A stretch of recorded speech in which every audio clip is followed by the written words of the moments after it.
So about 30 minutes before Raw, the Wyatt Sicks would tweet out this picture of Nikki Cross with the caption, "Look at yourself," indicating we was going to get a Nikki Cross VHS tape tonight. Indeed we did. We didn't see the VHS actually delivered, and actually what we got tonight changed what we think we might get in the future. Nikki didn't say a word. Legitimately didn't. The mask was shown a few times, but there was no real indication on the pain of Nikki.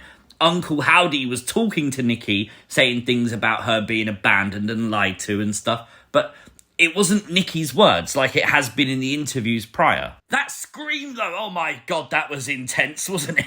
That was loud. Right at the end of the video, Nikki lets out one hell of a scream. Guys, just think about my poor neighbours. My neighbours are fast asleep, it's 2 a.m, and Nikki lets out that scream. Would someone have consideration for my poor neighbours, goddammit? Chad Gable would bring the Creed brothers out tonight to confront the old members of Alpha Academy that would lead to a beatdown of Otis. And of course, the Creed brothers were about to lay waste to him as the Wyatt Sicks shutdown hit. And of course, the Creed brothers were ready, but not ready enough. As the Wyatt Sicks emerged on the stage, it would be Uncle Howdy in the ring with Chad Gable. Note, we were correct about the ring attire of Uncle Howdy. This is what we saw in one of those video packages a while ago. Sealed with a kiss that Bray Wyatts once said could burn the world to the ground, Uncle Howdy delivered Sister Abigail to Chad Gable. And I think, we toyed the idea last week of a 6-man tag, a possible 8-person tag if Ivy Nile is on the side of the Creed brothers and Chad.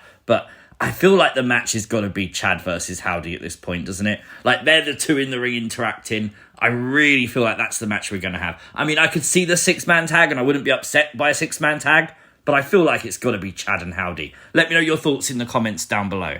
This is things you might have missed from WWE RAW. Make sure you hit the like button, and if you are new to the channel, hit the subscribe button too. Rhea Ripley would drag Dominik Mysterio to the ring tonight to try and lure out Liv Morgan. And it worked. Liv would appear in the fan saying she had some self-control. I'm just saying, okay? She's got more self-control than I've got. What? Yowie fucking wowie! Dominik Mysterio would then tell Liv Morgan he hates her, that she's ruined his life, ruined everything for him, making Liv Morgan cry. Can't be having that. Look at that. Poor Liv Morgan. But I think there's a dramatic twist coming. Just take tonight, the little rendezvous with Liv and Dom. We saw Dom didn't set this up. In fact, we know it was Finn Balor. Finn told Dom where to go. He went off by himself. In fact, Finn orchestrated this entire thing in the Judgment Day's clubhouse moments before, getting Dom to come with him to go and find Jey Uso. If you remember back when this whole thing between Liv and Dom started, when Rhea was injured at the very start of Raw, we thought we saw Finn Balor and Liv Morgan getting out of the same car at the start of the show. Now, could it be that this whole thing has been orchestrated by Finn and Liv right now is using Dom as a distraction? No one's really looking at Finn. Could Finn Balor be the one that turns on Judgment Day? Safe to say, after what went down tonight with Dom and Liv, though, Rhea Ripley has forgiven him as she literally licked his face. This guy's t-shirt is perfect placement. What? The Judgment Day did find Jey Uso, by the way, but it didn't count on Sami Zayn being interviewed nearby and coming to the aid of Jey Uso, setting up for the main event tonight. A tag team match, which would see Jey Uso and Sami Zayn reunite, taking on Finn Balor and JD McDonough of the Judgment Day in a non-title match. Genuinely a great main event tonight, even seeing Jey and Sami bringing out the old 1D that the Usos used to do. And despite the fact we see a coup de grace moonsault by the Judgment Day combination, it would be a haluva kick and an Uso splash combination that got the win for Sami Zayn and Jey Uso tonight. They pinned the tag champs. Do we see them chase the tag gold now? The number one contender for the World Heavyweight title, Gunther, would start off the show tonight.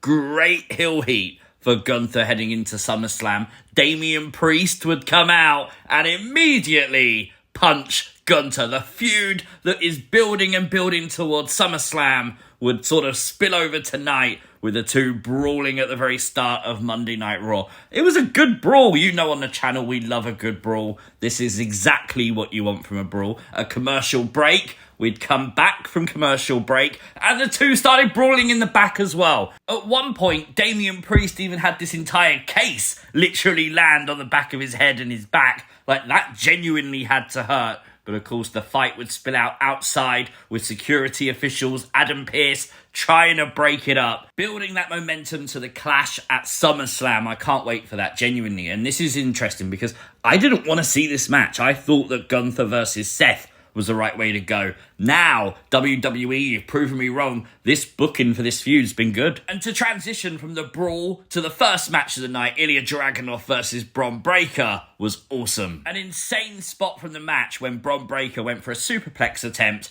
but dropped Dragunov on top of the ring post. Like, that legitimately had to hurt. How do you stop that from hurting? Breakker would continue to work on the injured ribs of Ilya Dragunov during the match, but Dragunov just kept fighting back. The ending of the match, though, was intense. Not what we expected at all. A spear in midair by Bron Breakker Dragunov, driving the back of his head into the LED board of the ring, leaving no choice but for medical personnel to come out and help Ilya Dragunov, and the referee to wave the match off, declaring Bron Breakker the winner. And this match was a #1 contender spot for the IC title at SummerSlam. Bron versus Sami again at SummerSlam for the Intercontinental title. This has to be Breakker's time, doesn't it? I don't think this was a real injury. I think what they did is protect Ilya Dragunov. Dragunov can be wrote away for a few weeks. You know, he's off of TV now.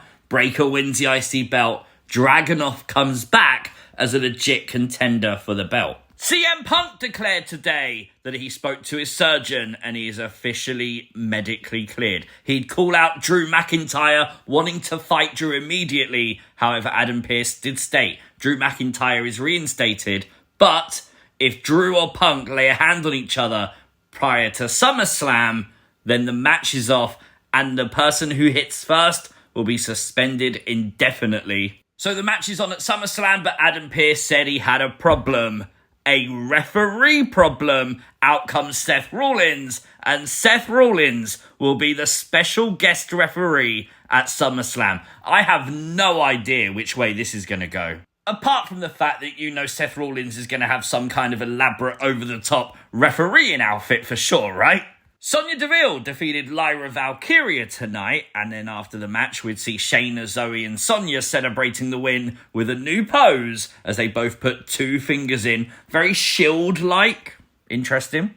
Karrion Kross would defeat Xavier Woods in six-man tag action tonight as Otis and Akira Tozawa would team with Xavier Woods. Obviously, we'd see Otis, the old school Otis, delivering the caterpillar. He was there having fun. Akira Tozawa, the power of Tozawa, was back. And on his birthday as well. Happy birthday to Akira Tozawa. But we all know how it ended for the former members of the Alpha Academy. Pete Dunne was set to go one-on-one with Bronson Reed tonight, but the match never officially started as Sheamus would come out and just obliterate both men. Sheamus on the warpath wants to get to Pete Dunne after what Dunne did, turning on Sheamus, kinda, and now obviously Bronson Reed called up in this as well. I like that there's like a mid-card feud that's not for a title belt. That's really cool. Zelina Vega would utilise the cast, the brace on her arm to assist her in getting the win tonight over Zoe Stark. And with Pat McAfee acknowledging Push Zelina, which I know, Billy, you'll be very happy about. Obviously, Zelina Vega victorious tonight on Raw. Sonya, Shayna and Zoe have declared that they want the women's tag team championships. Obviously, the tag champs, Isla and Alba, will be on SmackDown Friday, confronting Bianca and Jade. But it's interesting, though, isn't it? How much screen time Sonya, Shayna and Zoe are getting on Raw now. That's a good thing. I like it. Worth noting, the end of Raw would be Bron Breakker coming out with a cheeky spear to Sami Zayn. I really like that. It kind of added to the whole atmosphere of tonight's Raw. It kind of felt like a go-home show. Maybe because Raw's on Sci-Fi next week, maybe. but it did feel like that kind of feel tonight, didn't it? Genuinely nothing I can fault from the show. Really good, solid Raw tonight. For me, solid 9 out of 10 for sure. Let me know your thoughts in the comments section down below. If you are new to the channel, hit the subscribe button. Turn on notifications, you'll never miss an upload. Like the video, share the video, and I'll catch you next time. Peace!